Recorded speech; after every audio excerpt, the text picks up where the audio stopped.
Hello and welcome to Vantage. I'm Alison Lagrange. Let's get started.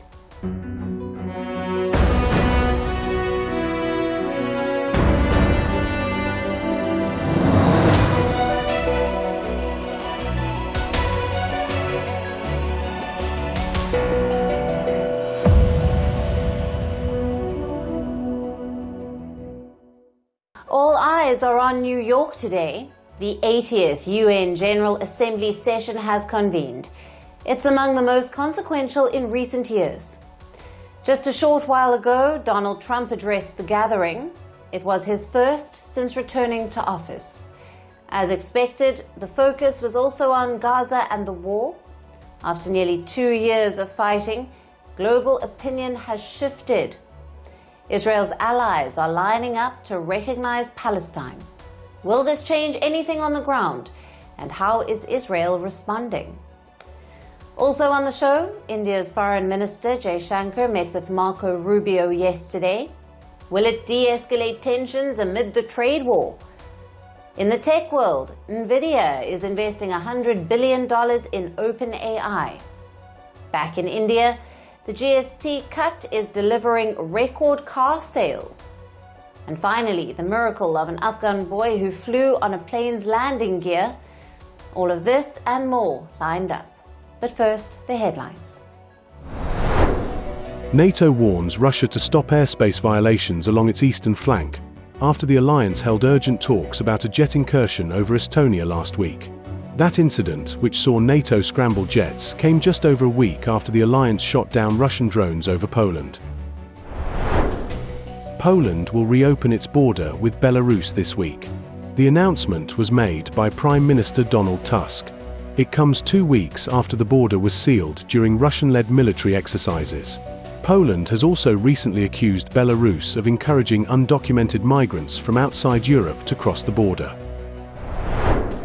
Chinese President Xi Jinping begins a rare visit to the northwest region of Xinjiang, home to numerous ethnic groups including Turkic-speaking Uyghurs. Xinjiang has long been plagued by attacks that have left many civilians dead. Beijing has denied accusations that it has targeted Uyghurs who are Muslims. French President Emmanuel Macron calls his US counterpart Donald Trump from the streets of New York after his entourage was stopped from crossing a route being kept clear for Trump's motorcade. Macron and Trump are in New York for the United Nations General Assembly. I'm sorry, President, I'm really sorry. It's just that everything's in frozen right now. How are you? Guess what? I'm waiting in the street because everything is frozen for you. Mohanlal receives the Dadasaheb Phalke Award, the highest recognition in Indian cinema, at the 71st National Film Award ceremony held in New Delhi. Shah Rukh Khan also received his first National Film Award. He shared the Best Actor award with Vikrant Massey, while Rani Mukherjee won the Best Actress award.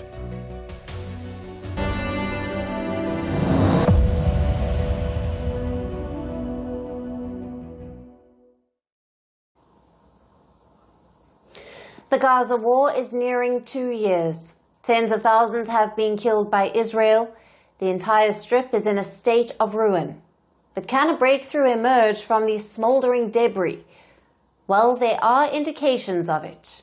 We are seeing a major push for the two-state solution, arguably the biggest in recent years. And it's not coming from Palestine's Arab allies. It's coming from Israel's own partners. Look at what happened yesterday. France and Saudi Arabia co-chaired a summit at the United Nations. A special summit focused on Palestine. Dozens of leaders attended this gathering. Many of them also officially recognized the state of Palestine. This includes multiple Israeli allies like France, Canada, and Portugal. The time has come. This is why, faithful to my country's historic commitment in the Middle East to peace between the Israeli and Palestinian peoples, I declare that France today recognizes the state of Palestine. La France reconnaît aujourd'hui l'État de Palestine.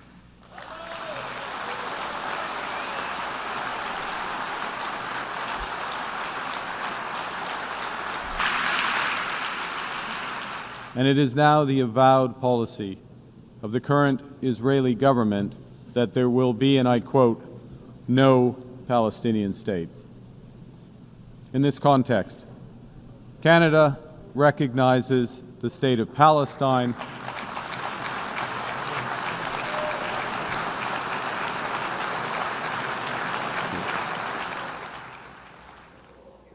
The summit was boycotted by Israel and the US. Both countries have opposed unilateral recognition. Palestine also wasn't in the room. Their officials were denied visas by the US. But Palestinian President Abbas spoke via a video link. He thanked Western countries for the recognition.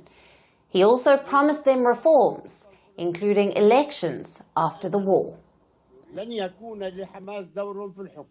We underline our commitment to organize presidential and parliamentary elections after the end of the war, and within 1 year, we will draft an interim constitution within 3 months to ensure the transfer of power from the authority to state. It's a big moment for Palestine. Their flag was unfurled in both Paris and London. Take a look.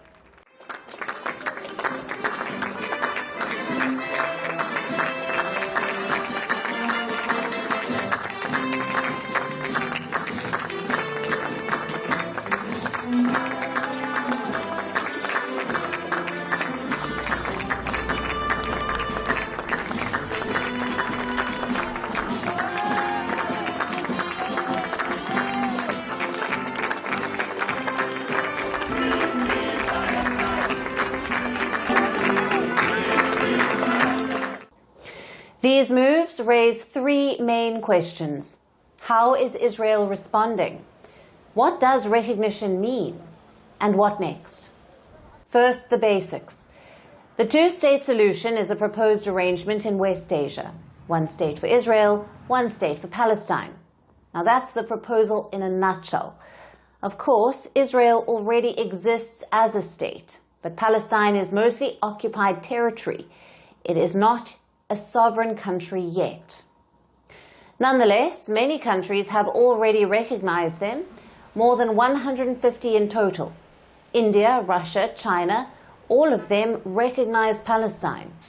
But Western countries did not. They were closer to Israel and the US. Therefore, they opposed unilateral recognition of Palestine. Until this week.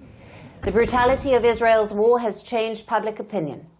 These countries are disappointed with Israel, so they want to make their opposition felt, hence the decision to recognize Palestine. Now to our three questions. How is Israel reacting?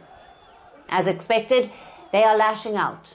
Prime Minister Netanyahu has accused these countries of rewarding Hamas. I have a clear message for those leaders who recognize a Palestinian state after the terrible massacre of October 7th. You are giving a huge price to terrorism. He is defying on the ground too. Netanyahu is going ahead with a new West Bank plan. Basically, he is annexing more Palestinian land into Israel. Which brings us to question number 2. What does this recognition change? On the ground, nothing. Israel's war continues in Gaza. Their military is pushing on with plans to occupy Gaza City. Even among people, there is no hope. It's nothing. The recognition of countries of a Palestinian state is for nothing. Our hope is for God to stop the war, and that's it. I think all of this is worthless, because no one sees us from the inside out, and no one sees us from the outside in. No one sees us except the Lord of the worlds. And what does it change politically? Well, give it to Palestine full UN membership. Will it give Palestine a UN membership? The answer to this is no. A full UN membership requires approval from the Security Council, and that the US will never permit. Now, they will veto any proposal for Palestine's membership. Having said that, don't underestimate the symbolism of this move. It deepens Israel's isolation in the world. Almost all of their allies now recognize Palestine. Only the US is left standing. That's not an ideal position for any country. It tells you how much the global opinion has shifted. Finally, question number 3, what happens next? Will other European countries follow? Well, that's a bit complicated. In Italy, the public is divided. Yesterday, pro-Palestine protests swept through the country. There were violent clashes too.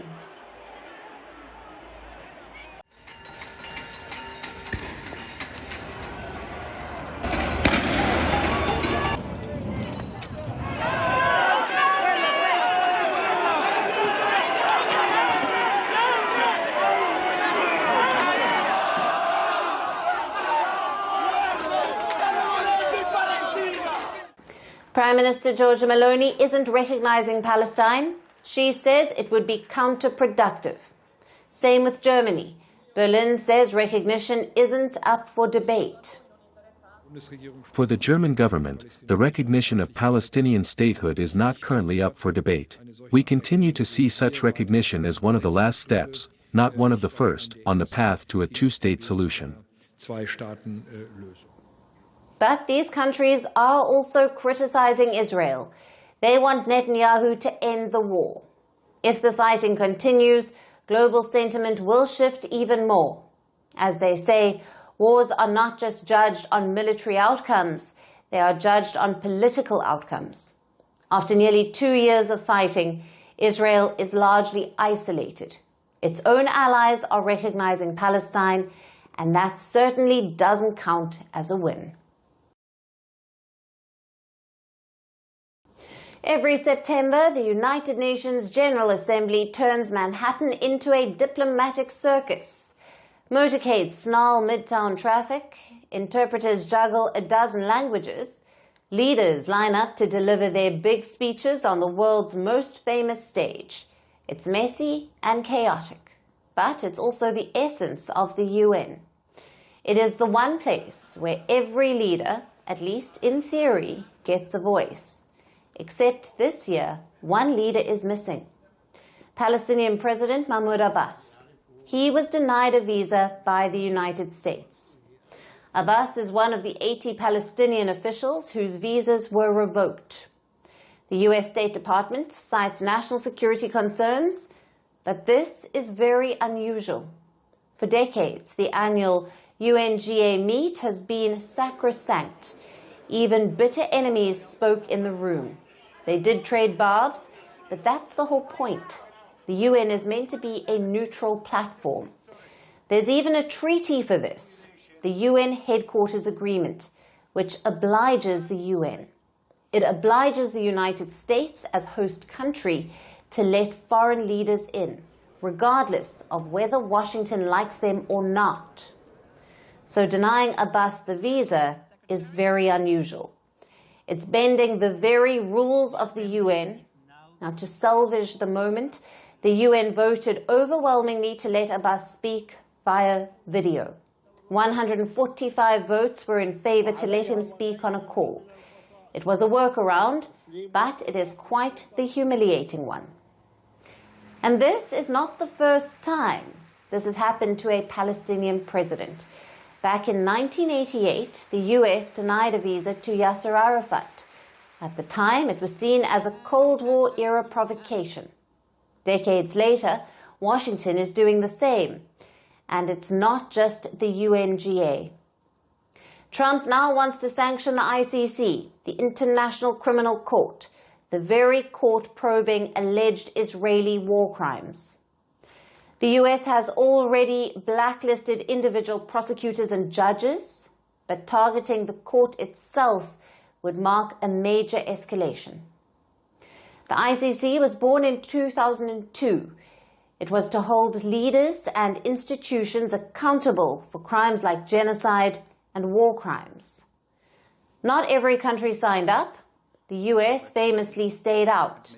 But the court remains one of the few global mechanisms for justice when states fail.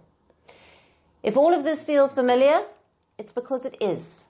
Trump's playbook on a global institution has always been systematic dismissal. He walked out of the Paris Climate Accord. He defunded the World Health Organization. The US quit the UN Human Rights Council. He even threatened to pull out of NATO in his first term. Now the UN and the ICC are in the firing line. And that's dangerous, because these institutions of the UN, the ICC, the very system of multilateral diplomacy exist because America built them after World War II. Washington wanted a world governed by rules. By undermining them now, the US is tearing down its own legacy. And remember, the UN is only as strong as its members' respect for the rules. If the host country starts bending them, what message does that send? The visa ban on Mahmoud Abbas wasn't just about Palestine. The looming sanctions on the ICC aren't just about Israel. Together, they signal something bigger. A superpower questioning whether it still wants to play by the very rules it wrote. And the rest of the world? It's beginning to wonder if the referee has walked off the field.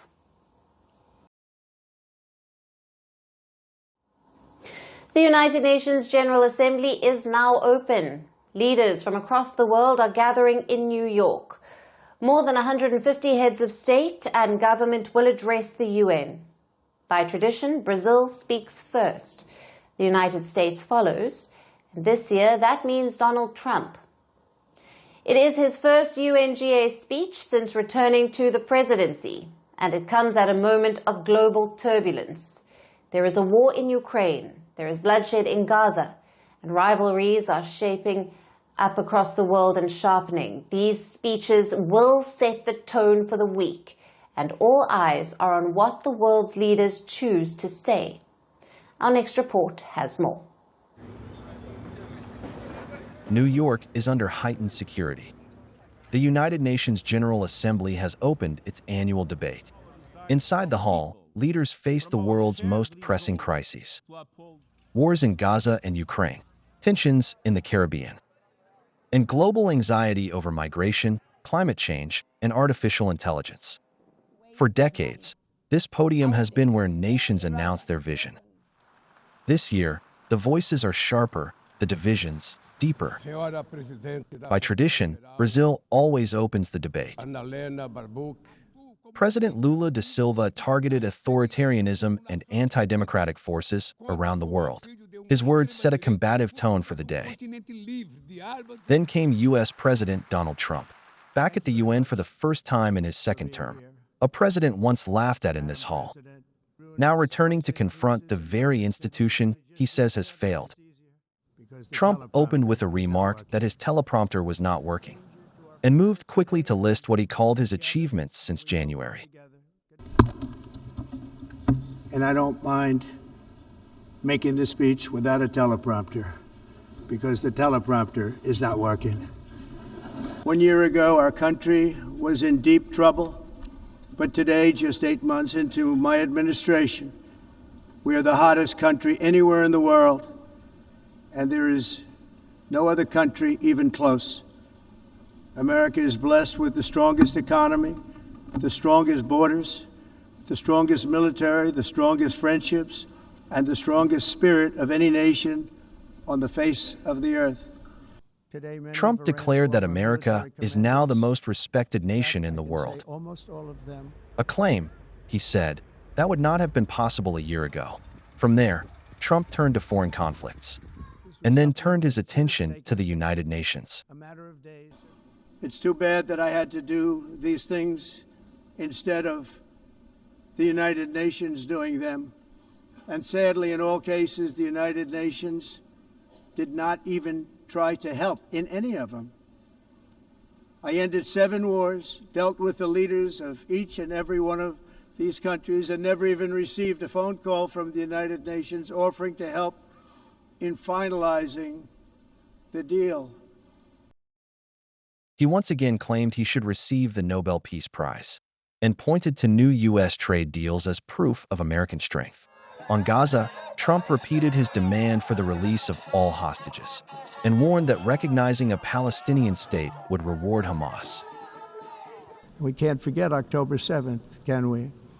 Now, as if to encourage continued conflict, some of this body is seeking to unilaterally recognize a Palestinian state.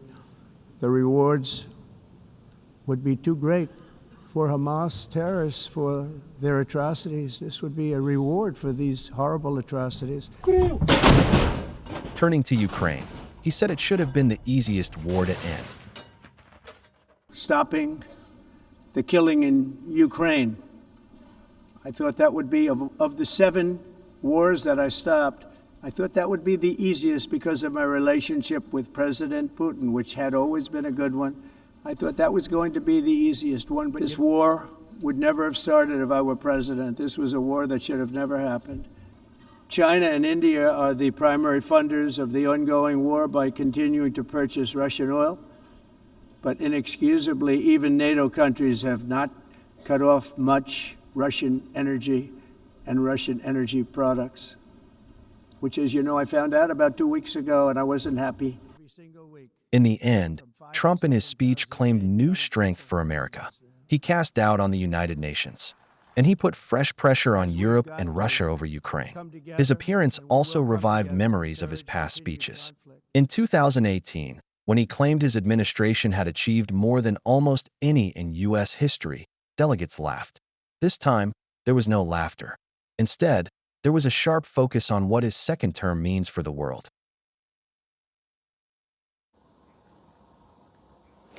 And staying on with the UNGA, a key meeting happened on the sidelines yesterday. India's Foreign Minister, Jay Shankar, met with US Secretary of State Marco Rubio. And what a time to meet, right in the middle of tariff and visa tensions. It was also the highest level of engagement since ties broke down, since Trump imposed his 50% tariffs. So, how did things go? Rubio said India is of critical importance to America. He also appreciated India's continued engagement with Washington, whether it's on trade, defense, or energy. Finally, he also spoke about the Indo-Pacific. Rubio said that India and the US would promote a free and open Indo-Pacific. And now we come to Jay Shankar. He said the talks covered issues of current concern, clearly a reference to bilateral challenges like the visas and tariffs.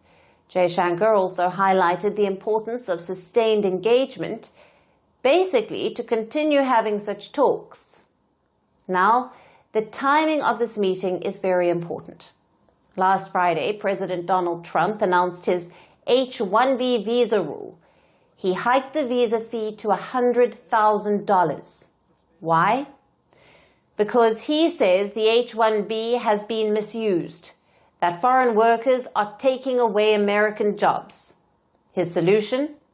To impose a steep fee on the H-1B. It's a fresh chapter in India-US tensions.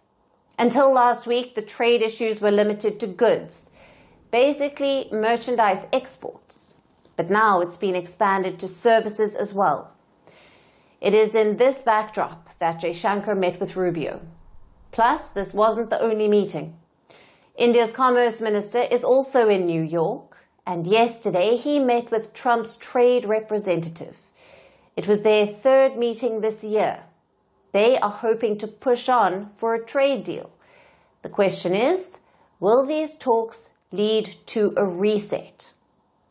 What Rubio said on India's engagement is true. Just look at the H-1B fiasco. After it was announced, India went into overdrive.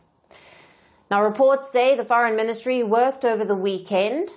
They used channels in the Indian and US capital, and they secured some relief. At first, the $100,000 fee was supposed to be annual. Trump officials said so repeatedly. Well, they're $100,000 per year. That's the policy here, $100,000 a year for H-1B visas, and all of the big companies are on board, renewals, first times. The company needs to decide, is that person valuable enough to have a $100,000 a year payment to the government? The whole idea, it's annual, and it's for total, it can be a total of 6 years. So $100,000 a year. But on Saturday, the White House issued a clarification. It said the fee was not annual. It would be one time. Another relief could be on the cards, and some reports say that doctors and medical professionals could be exempt from the fee. Again, this has not been confirmed. But the White House order does hint at some exceptions. Let me quote.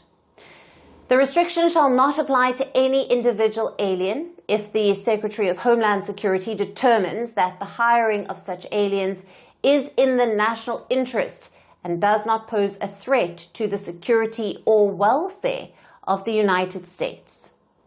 So it's pretty open-ended. The only condition is national interest.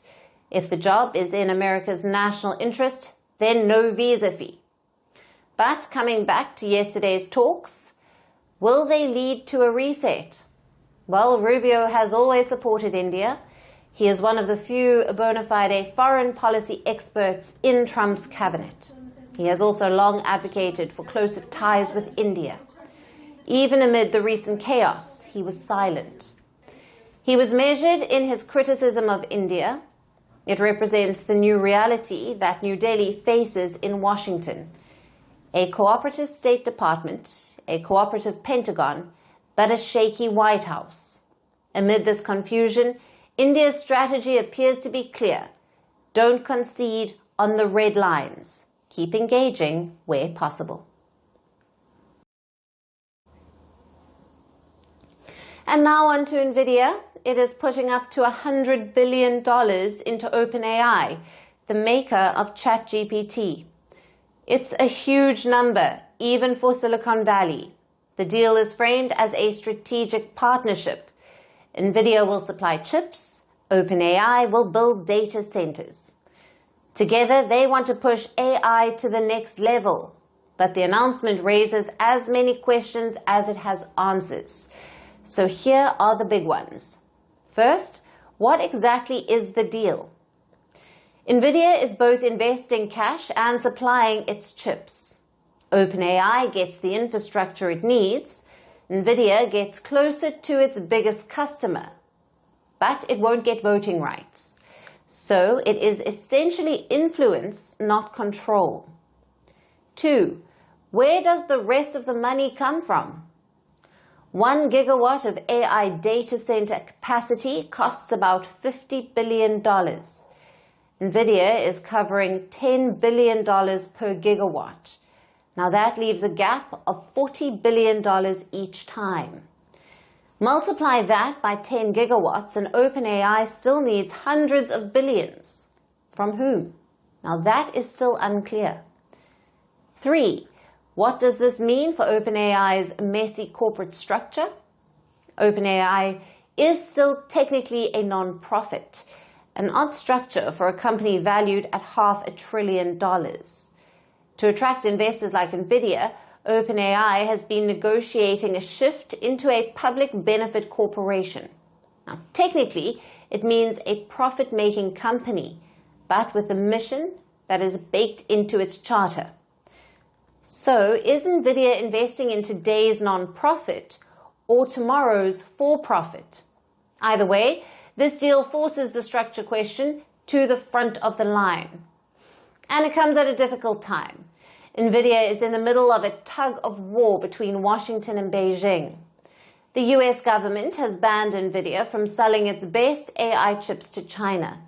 China has accused Nvidia of breaking anti-monopoly laws. It has even ordered its tech giants to stop buying Nvidia chips. Meanwhile, Nvidia agreed to hand over 15% of Chinese revenues to Washington in exchange for export licenses. In this climate, doubling down on OpenAI looks like a hedge. Nvidia is betting on America, but it also risks making itself the ultimate target in the US-China tech rivalry. Chip makers everywhere saw their stocks jump after Nvidia's announcement. The likes of TSMC, SK Hynix, Samsung, Tokyo Electron, because investors love one story above all, and that is the story of growth. But growth here depends on two fragile things: demand for AI that justifies trillions in spending, also a continued supply of the rare hardware that is needed to fuel it. If either falters, the bubble pops. If both hold, Nvidia's $100 billion could look like the smartest bet of the decade. So, is this inflating the AI bubble? On paper, yes. OpenAI is valued at $500 billion today. Nvidia's $10 billion first tranche is pegged at that number. But by the time the next chunk comes, will OpenAI still be worth $500 billion or $1 trillion? The math starts to look eerily like dot-com era logic. Valuations rising faster than revenues, capital needs ballooning, and everyone assuming infinite growth. The difference? This time, the product isn't eyeballs on websites. It's compute power and AI infrastructure, which brings us to the main question. Is Nvidia pouring fuel on an AI bubble, or are we watching the birth of a new industrial revolution? Maybe both. The dot-com crash was brutal, but it left behind the rails of the modern internet, and that's the parallel to watch. Nvidia and OpenAI may be stumbling into the same story. The risks are enormous, but so are the rewards. Whether this ends in a crash or a transformation, one thing is certain. The world is now all in on AI, and Nvidia just put the biggest chip on the table. What happens when you combine a festival with tax cuts? In simple words, a shopping spree. That's what's happening in India. Yesterday marked the first day of the Navratri festival. It also coincided with the new GST rates. Taxes have been cut across the board on items. Nowhere was it more visible than cars. There is always a rush to buy vehicles around this time, but the lower GST made it even better. The result?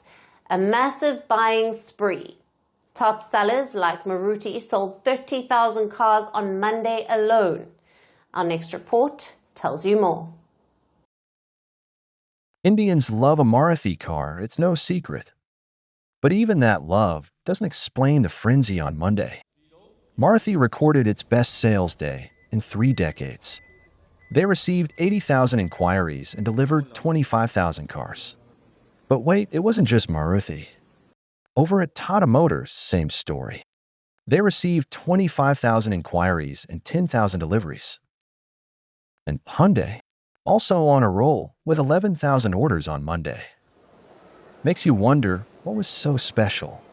It was a double boost for India's auto market yesterday. For starters, it marked the beginning of a major Hindu festival, Navaratri. But more importantly, it was the first day of the new GST regime. GST, as you know, is the goods and services tax.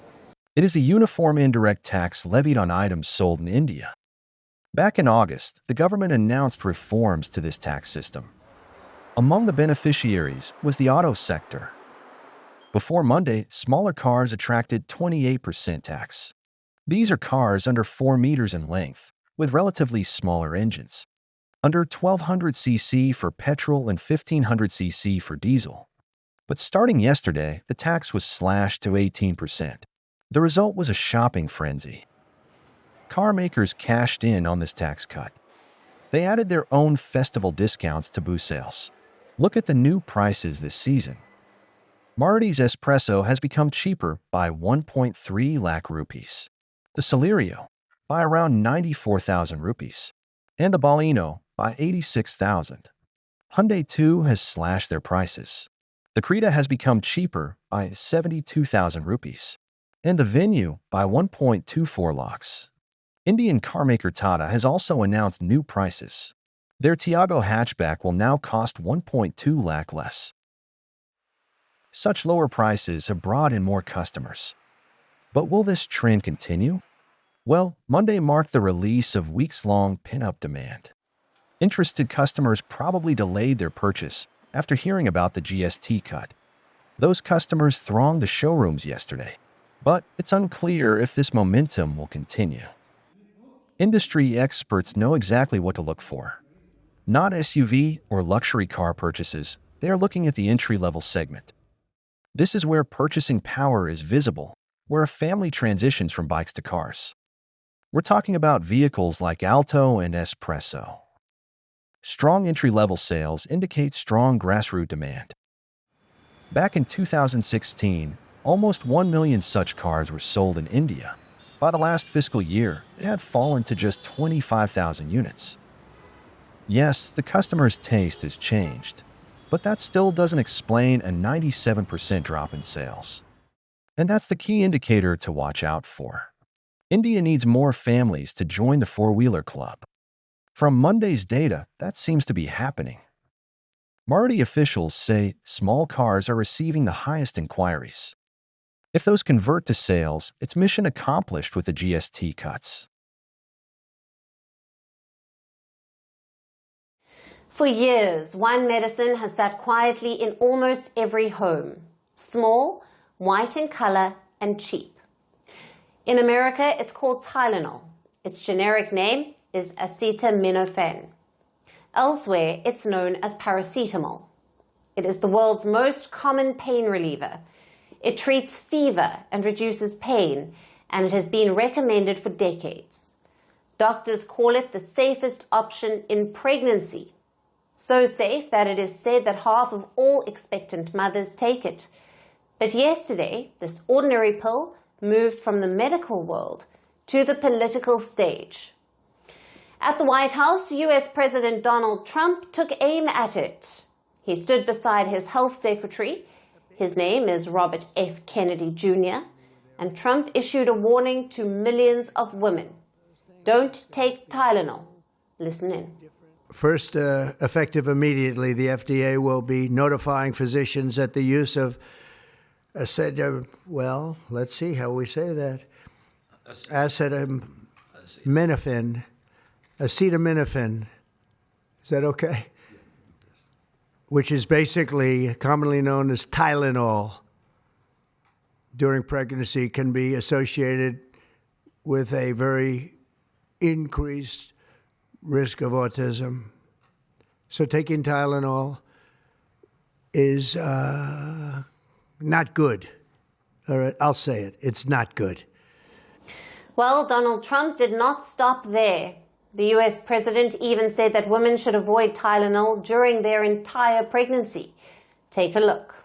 Because I think you shouldn't take it, and you shouldn't take it during the entire pregnancy. They may tell you that toward the end of the pregnancy, you shouldn't take it during the entire, and you shouldn't give the child the Tylenol every time he's born and he goes and has a shot. You shouldn't give a Tylenol to that child. But why did Trump say this? It's because of the growing diagnoses of autism in the United States. Trump claimed that rates have surged by more than 400% since the year 2000, and official data shows a rise. The U.S. Center for Disease Control says that 1 in 31 children aged 8 years old has been identified with autism. In 2020, the number was 1 in 36. But experts say that this does not mean autism is suddenly exploding. The definition of autism has changed. Doctors are screening more children, and parents are more aware of the signs. This is why more children are being diagnosed today. But the president is drawing his own conclusions. He linked the rise in autism to Tylenol, and he warned that giving it to babies after vaccinations was also bad. The FDA, that's the Food and Drug Administration, it is the agency that regulates medicines in the United States. It decides what is safe and what warnings should appear on drug labels. After Trump's announcement, the FDA said it would review the labels on Tylenol. But the FDA made one point clear. a direct link between Tylenol and autism has not been proven. So where does that leave us? What does the science actually show? Some studies have suggested a possible association. Earlier this year, a review of 46 studies did find a link between Tylenol use and autism or ADHD, but the authors warned association is not proof. They said that more research is needed. By contrast, a massive study in Sweden tracked 2.5 million children. It compared siblings and looked at exposure during pregnancy. The result? No sign of a direct link. They said family factors, not the drug, may explain earlier results. So the picture is mixed.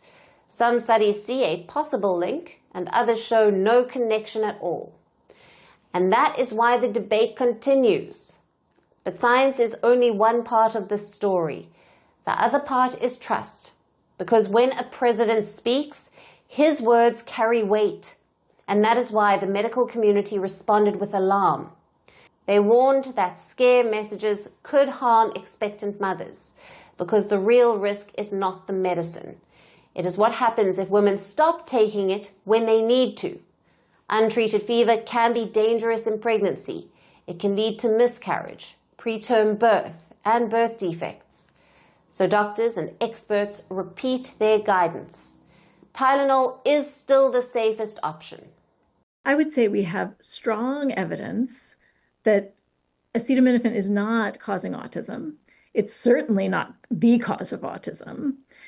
And so to make that sort of statement that nobody should take Tylenol takes away the individualized nature of how we practice medicine and how these medicines are prescribed for families, for the people that they're prescribed for, both during pregnancy and for children. Meanwhile, Tylenol's maker, Kenvue, says the medicine is safe. It does not cause autism. Courtrooms have heard this argument too. Hundreds of lawsuits tried to link Tylenol to autism and ADHD. In 2024, a federal judge dismissed them. The judge ruled the science was not strong enough. An appeal is still pending. Experts say the bigger lesson is this: autism is complex. It does not have a single cause. Blaming one pill is not the answer. And when it comes to medicine, evidence must come before opinion, because the cost of getting it wrong is high. For parents, it means fear and confusion. For doctors, it means trust being undermined. And for expectant mothers, it means being left with fewer safe options. Curiosity can change lives. Sometimes it can even put them at risk. Tonight, we bring you a story from Kabul, a story that begins with a 13-year-old boy. He slipped past security. He followed passengers onto the tarmac, but he never entered the cabin. Instead, he hid inside the landing gear of a plane. That plane took off from Kabul and flew to Delhi. And against all odds, he survived the journey. The story is bizarre. It is rare, because wheel-well stowaways almost never live to tell the tale. It is deadly, and it raises serious questions about aviation security. Here's our report with more details. Curiosity is a powerful thing. It makes us look into dark spaces. It makes us do impossible things.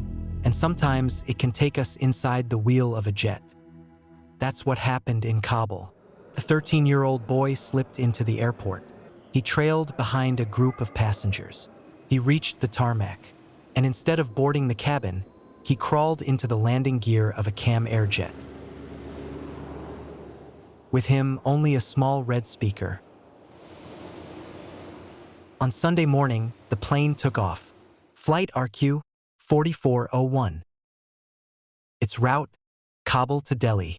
For nearly 2 hours, the boy clung to life inside the wheel well. At around 10:20 a.m. local time, the jet landed in Delhi. And he was still alive. Airport staff spotted him wandering near the aircraft. Security was alerted. He was handed over to India's CISF. That's the Central Industrial Security Force, a paramilitary unit that guards airports and critical infrastructure. At Delhi Airport's Terminal 3, he was questioned. His answer was simple: curiosity. By afternoon, he was sent back to Kabul on the same plane. But the shock remained because the wheel well is no place for life. It is a compartment built for landing gear, not for humans. It is unheated. It is unpressurized. At high altitude, oxygen levels vanish. Temperatures drop below -40. The space is cramped, and the risk of falling out is real. Most stowaways never make it. They pass out from hypoxia. They freeze in the cold. Some are crushed by the landing gear itself. Survival is rare. Yet this boy lived, and he now joins a long, strange list of wheel well stowaways. In 1996, two brothers tried to do the same thing in Delhi. They climbed into the wheel bay of a British Airways jet. The flight was headed to London. One brother survived, the other froze to death. In 1999, two teenagers from Guinea hid on a plane to Brussels. They never made it out alive. Their frozen bodies were found on arrival. In their pockets was a letter, pleaded for help from Europe. In 2022, a Kenyan man was found alive in the wheel well of a cargo plane in Amsterdam. He had survived hours in the freezing sky. But in December 2024, a United Airlines flight landed in Hawaii. Inside the wheel well, a body was discovered. Cases like these are rare, but they reveal gaps in airport security. How do people slip through airport security? How do they reach a plane unnoticed? And how do a few survive conditions that kill most? After the Delhi incident, the CISF inspected the CAM Airjet. They found the boy's red speaker in the wheel well. The aircraft was declared safe.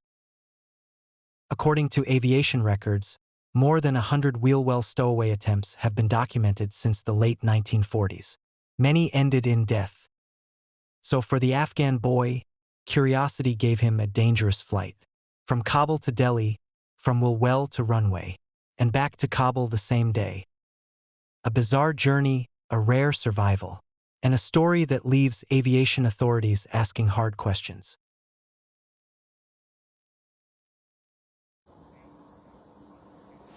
And now let's talk about Gaza, the super typhoon. It has barreled through northern Philippines, whipping up strong winds, heavy rains, and landslides.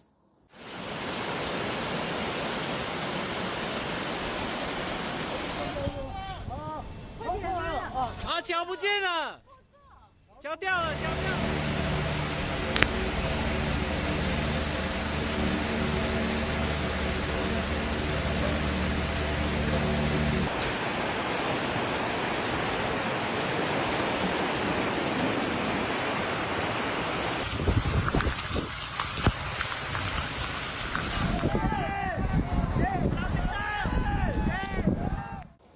This is the strongest, most powerful storm on Earth this year, a Category 5 hurricane.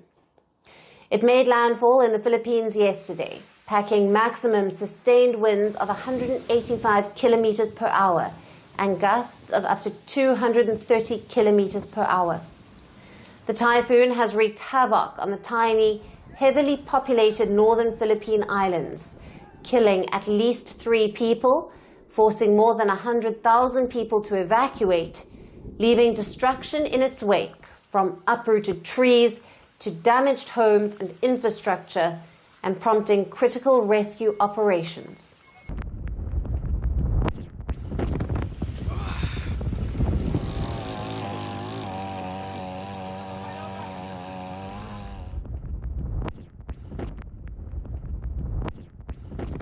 While the typhoon has slightly weakened today, schools and government offices in large parts of the country, including the capital of Manila, remain shut.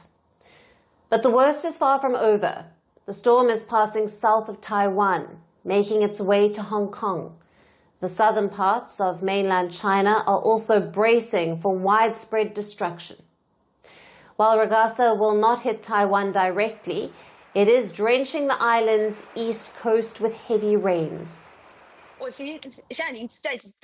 Yesterday was very scary. It gives me goosebumps when I think about it. It was like the end of the world. That's all I can say. I thought the waves would hit us anytime, and we couldn't run away. It was so large it gives me the chills. Since yesterday, more than 4,000 people have been evacuated. Many forest and nature trails have been closed. Some ferry services have been suspended. But Ragasa has overwhelmed preparation efforts. It is causing widespread destruction. An overflowing river has broken a bridge on the east coast and flooded surrounding areas.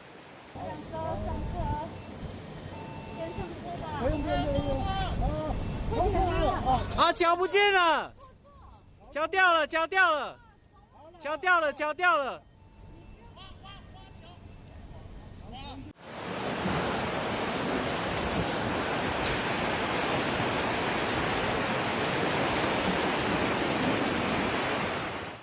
In Hong Kong, more than 700 flights have been grounded. Schools have been shut.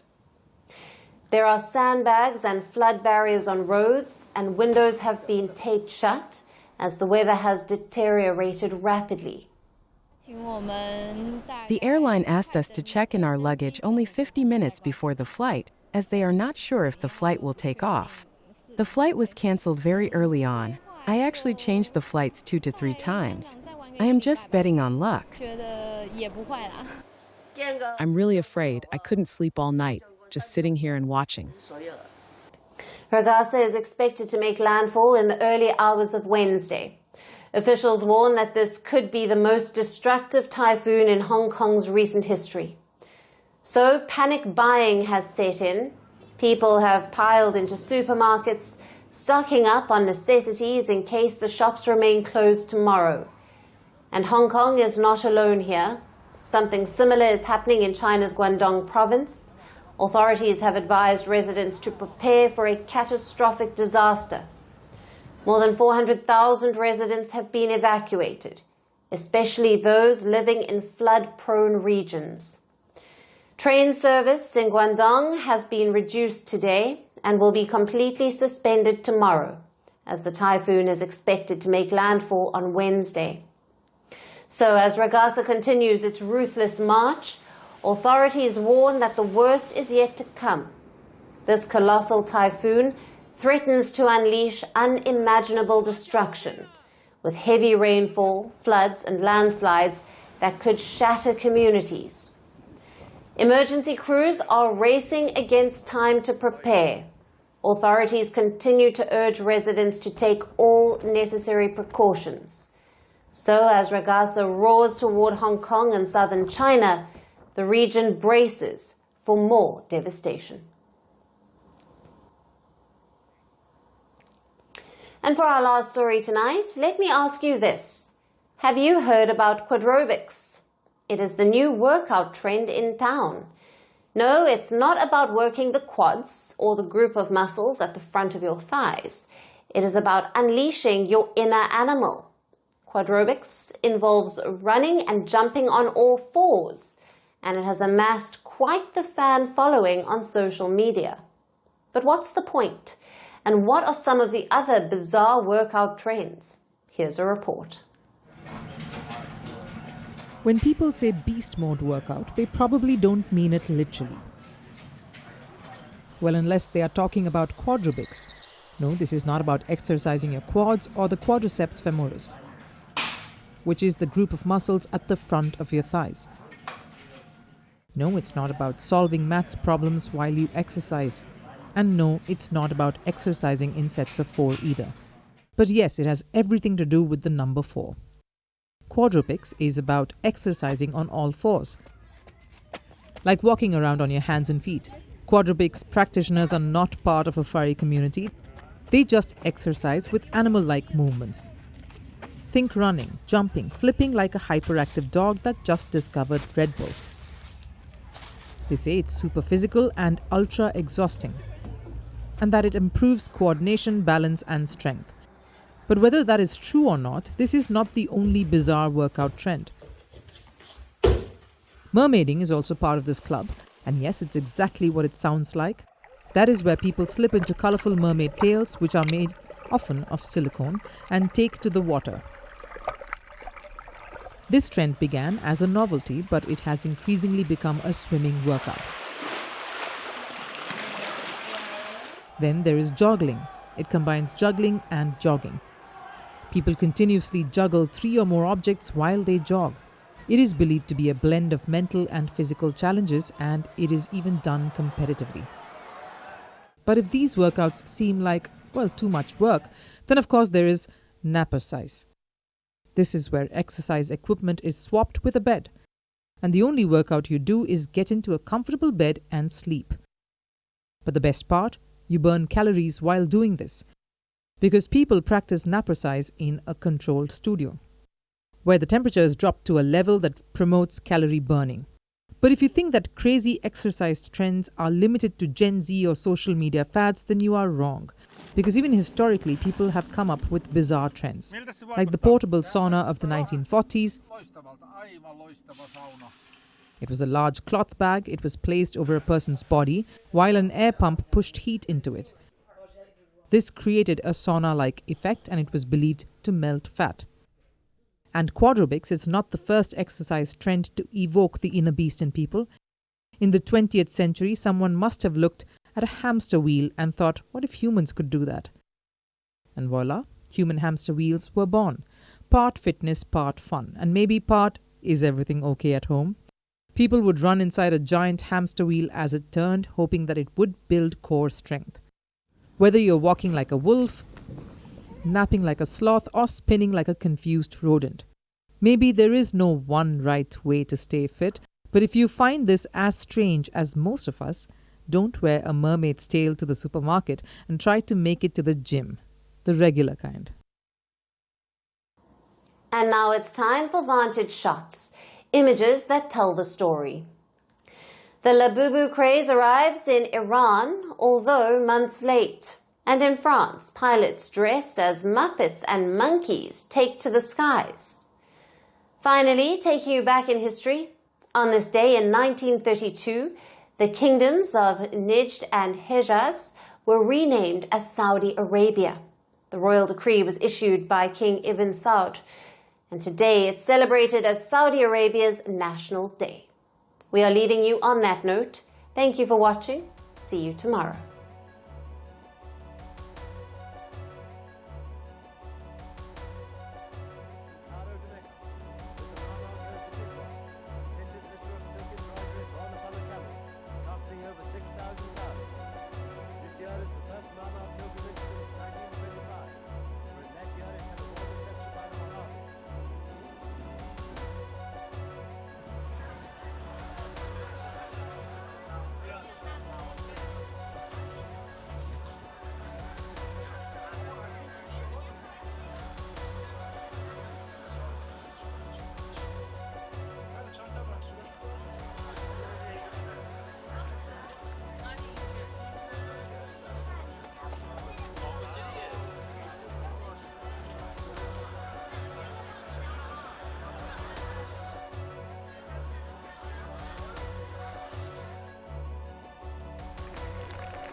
En longboard après, on accélère, relève un tout petit peu.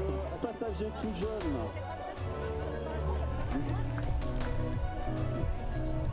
Air Alpin, Trébol, Air Aventure, allez, du temps, regarde dessus.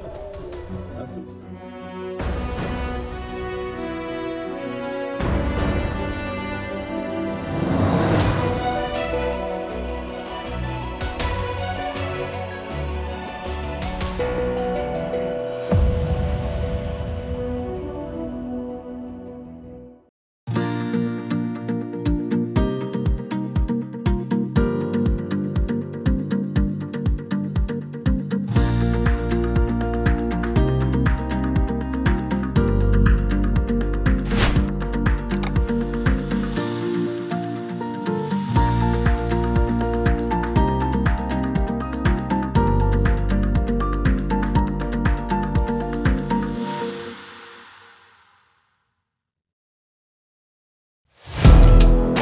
Firstpost now available in 9 languages on YouTube.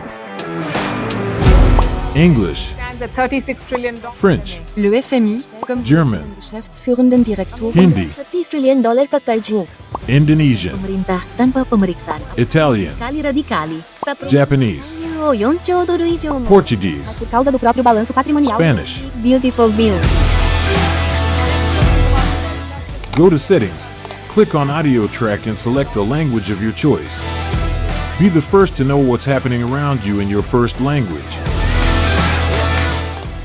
Firstpost.